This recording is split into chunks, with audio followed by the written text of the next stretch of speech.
at the moment, no arrests have been made in regard to this particular attack, but I'd like to assure Plateau people and Nigerians that we have some actionable intelligence at the moment that the security agencies are following up.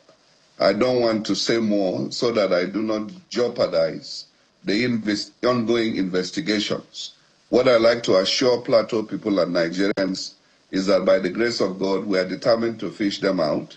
And when we do so, Nigerians would know, Plateau people will know, but we are on their trail. We have, like I said, some very useful leads that we hope will be able to lead us to who these attackers are. So I don't want to make a premature statement as to their identities. We have our suspicions, but we'll rather keep it until the security agencies have done their work.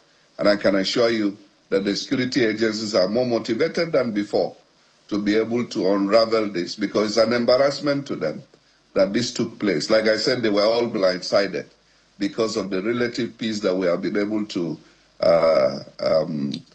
achieve over the last several months. But like you said, Sheun, we're in a season of anomie. We're in a season where people have a lot of reasons to be angry, and it's understandable. That is why on Tuesday, when I went to address the crowd that had gathered around the corpses, I made that point. I appealed to people to sheath their swords, to calm their frayed nerves, because we cannot allow this to degenerate into a state of anarchy. We must remain a lawful society. The aim of these attackers, I can assure you, is to set the state, ablaze, to make us lose the gains we have made over the last 2 years, where we've tried to rebuild community trust, inter-community trust.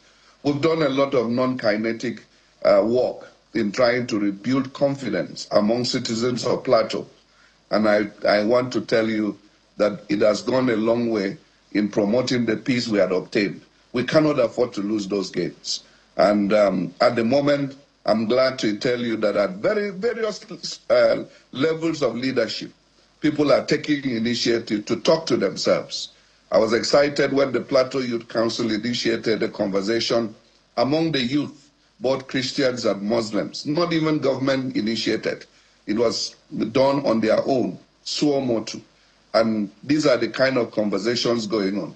Christian leaders are reaching out to Muslim leaders, and we are hopeful that this will yield the desired result. The restlessness we are seeing largely comes from the younger generation who had not seen who had not experienced the pains of previous conflicts.